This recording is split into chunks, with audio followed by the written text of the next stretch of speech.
Hi friends, வீடே மணக்கும் chicken வறுத்த கறி நல்லா டேஸ்டியாக எம்மியாக ரசம் சாதத்துக்கு சப்பாத்திக்கு நல்ல டேஸ்ட்டாக இருக்கும். வாங்க எப்படி பண்ணுறதுன்னு வீடியோக்குள்ளே போய் பார்ப்போம். அதுக்கு நம்ம ஒரு பொடி அரைச்சிக்கிறலாம். மிளகா வத்தல், மல்லி, வரமல்லி சேர்த்துக்கிறணும். சோம்பு, சீரகம், பட்டை, கிராம்பு, மிளகு எல்லாம் சேர்த்து பிரிஞ்சி இலை இதெல்லாம் நல்லா வறுத்துக்கிறணும். எண்ணெய் ஊற்றாமல் வெறும் வடைச்சட்டியில் வறுத்துட்டு அரை முடி தேங்காயை துருவி வச்சுருக்கேன். அதையும் இதில் போட்டு வறுத்துக்கிறலாம். வறுத்துட்டு நல்லா ஆற வச்சுட்டு தனியாக அரைச்சி எடுத்து வச்சுக்கலாம். தண்ணி ஊற்றாமல் பொடி பண்ணி வச்சுக்கிறணும். அதே வடைச்சட்டியில் எண்ணெய் சேர்த்துட்டு சின்ன வெங்காயம் கொஞ்சம் அதிகமாக சேர்த்துருக்கேன்.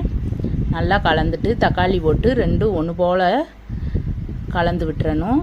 கலந்து நல்லா வேகட்டும். வெந்துருச்சு. இப்போ சிக்கன் சேர்த்துக்கிறலாம். நான் 1/2 கிலோ சிக்கன் எடுத்து நல்லா கழுவி வச்சுருக்கேன். அதை சேர்த்துட்டு உப்பு போட்டுக்கிறணும். இஞ்சி பூண்டு விழுது போட்டுக்கிறணும். போட்டு தண்ணி ஊற்றாமல் தட்டை போட்டு மூடி வச்சுட்டா சிக்கனில் இருக்க தண்ணியே விட்டு நல்லா வேகட்டும். கொஞ்சமாக மஞ்சள் தூள் சேர்த்துக்கிறலாம். சேர்த்துட்டு நல்லா மூடி வச்சு வேக வைக்கணும்.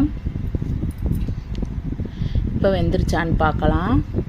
ஒரு சிக்கன் எடுத்து நம்ம செக் பண்ணி பார்த்துக்கிறலாம். நல்லா வெந்துருச்சு. இப்போ நம்ம அரைச்சி எடுத்து வச்சுருக்க அந்த பொடியை சேர்த்துக்கிறணும். நான் தண்ணி ஊற்றாமே அரைச்சி எடுத்து வச்சுருக்கேன். அதை சேர்த்து நல்லா கலந்து விட்டுக்கிறணும். சிக்கனோட ஒன்று சேர்ந்து வரணும். நல்லா கலந்துட்டு இதில் கொஞ்சமாக கருவேப்பிலை தூவிக்கிறலாம்.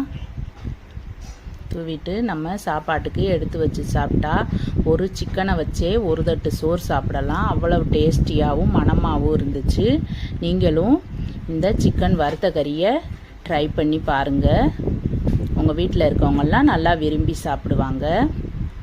நாங்கள் இப்போ சாப்பிட போகிறோம்.